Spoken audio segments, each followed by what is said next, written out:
प्यारे बच्चों, मैं आपकी हिंदी विषय की अध्यापिका मधु मांडेल आज आपको हिंदी में पाठ 21 प्रेरक प्रसंग पाठ का सारांश पढ़ाने जा रही हूँ। आप इस सारांश को ध्यान से सुनिए और समझने का प्रयत्न कीजिए। प्रस्तुत प्रेरक प्रसंग शीर्षक के अंतर्गत 3 लघु कथाओं के माध्यम से उच्च आदर्शों पर चलकर जीवन जीने की कला समझाई गई है। पहली है फल त्याग। पुंडलिक का चरित्र फल त्याग का गहरा आदर्श सामने रखता है। पुंडलिक अपने माँ बाप की सेवा कर रहा था। उसकी सेवा से प्रसन्न होकर पांडुरंग उसकी भेंट के लिए दौड़े आए, परंतु पांडुलिक ने पांडुरंग के चक्कर में पड़कर अपने उस सेवा कार्य को छोड़ने से इनकार कर दिया। अपने माँ बाप की सेवा उसके लिए सच्ची ईश्वर भक्ति थी। यदि कोई लड़का दूसरों को लूट खसोट कर अपने माँ बाप को सुख पहुंचाता हो अथवा कोई देश सेवक दूसरे देश का द्रोह करके अपने देश का उत्कर्ष चाहता हो तो दोनों की वह भक्ति नहीं कहलाएगी, वह तो आसक्ति हुई। पांडुलिक ऐसी आसक्ति में फंसा नहीं। उसने सोचा कि परमात्मा जिस रूप को धारण कर मेरे सामने खड़ा हुआ है वह क्या इतना ही है? उसका यह रूप दिखाई देने के लिए सृष्टि क्या प्रेत थी? वह भगवान से बोला, भगवान आप स्वयं मुझे मिलने के लिए आए हैं, ये मैं जानता हूँ, पर मैं भी सिद्धांत को मानने वाला हूँ। आप ही अकेले भगवान हैं, ऐसा मैं नहीं मानता। मेरे लिए जो आप भी भगवान हैं और ये माता पिता भी, इनकी सेवा में लगे रहने के कारण मैं आपकी ओर ध्यान नहीं दे सकता, इसके लिए क्षमा कीजिए। इतना कहकर उसने भगवान को खड़े रहने के लिए एक ईंट सरका दी और स्वयं भी सेवा कार्य में निमग्न हो गया। बच्चों, प्रथम लघु कथा फल त्याग में पुंडलिक जब अपने माता पिता की सेवा में रत था, तभी पांडुरंग के रूप में परमात्मा उसके समक्ष उपस्थित हुए। भगवान को सामने पाकर भी पुंडलिक अपने माता पिता के सेवा रूपी कर्तव्य से नहीं हटा। उसने भगवान से स्पष्ट कहा कि परमात्मा का रूप तो अत्यंत विराट है और इसका अर्थ यह हुआ कि मात्र आप ही भगवान नहीं हैं, उसके लिए तो आप भी भगवान हैं और उसके माता पिता भी। उसने भगवान को खड़ा रहने के लिए उनकी ओर एक ईंट सरका दी और स्वयं अपने सेवा कार्य में पुनः लग गया। बच्चों, दूसरी कथा है कर्म और भावना। कल्पना कीजिए कि 2 व्यक्ति गंगा स्नान करने गए हैं। उनमें से एक कहता है, लोग गंगा गंगा कहते हैं, उसमें है क्या? 2 हिस्से हाइड्रोजन और 1 हिस्सा ऑक्सीजन, ऐसे 2 गैस एकत्र कर दिए तो हो गई गंगा, इससे अधिक उसमें क्या है? दूसरा कहता है, भगवान विष्णु के पद कमलों से यह निकली, शंकर के जटाजूट में इसने वास किया है, अनंत पुण्यकृत इसके तट पर हुए हैं, ऐसी यह पवित्र गंगा माई है। इस भावना से अभिभूत होकर वह उसमें नाता है। वह ऑक्सीजन हाइड्रोजन वाला भी नाता है।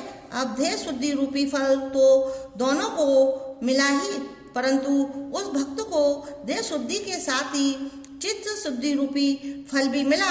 यूं तो गंगा में बैल भी नहाए तो उसे देह शुद्धि प्राप्त होगी, शरीर की गंदगी निकल जाएगी, परंतु मन का मैल कैसे धुलेगा? एक को देह शुद्धि का तुच्छ फल मिला, दूसरे को इसके अलावा चित्त शुद्धि रूपी अनमोल फल भी मिला। तो बच्चों, दूसरी कथा में कर्म और भावना में बताया गया है कि 2 व्यक्ति गंगा स्नान करते हैं। एक गंगा को हाइड्रोजन तथा ऑक्सीजन का मिश्रण मात्र मानता है, जबकि दूसरे के लिए गंगा का धार्मिक एवं आध्यात्मिक महत्व भी है। देह शुद्धि तो दोनों की ही होती है, किंतु उस भक्त को देह शुद्धि के साथ साथ चित्त शुद्धि का भी फल मिलता है, जो गंगा को धर्म भावना से देखता है। इसी प्रकार स्नान करके सूर्य नमस्कार करने वाले को व्यायाम से प्राप्त आरोग्य लाभ के साथ साथ बुद्धि लाभ भी मिलता है। तात्पर्य यह है कि कर्म वही है, किंतु भावना भेद में उसमें अंतर पड़ जाता है। तीसरी है आत्मा की अमरता। सुकरात को विष देकर मारने की सजा दी गई। उसने कहा, मैं अब बूढ़ा हो गया हूँ। 4 दिन के बाद देह छूटने वाली ही थी। जो मरने वाला था उसे मारकर भी आप लोग कौन कौन सी बहादुरी कर रहे हैं। जरा सोचो तो, यह शरीर एक दिन अवश्य मरने वाला है। जो मरने वाला है उसे मारने में कौन सी बहादुरी है। जिस दिन सुकरात को विष दिया जाने वाला था उससे पहली रात वह शिष्यों को आत्मा के अमरत्व की शिक्षा दे रहा था।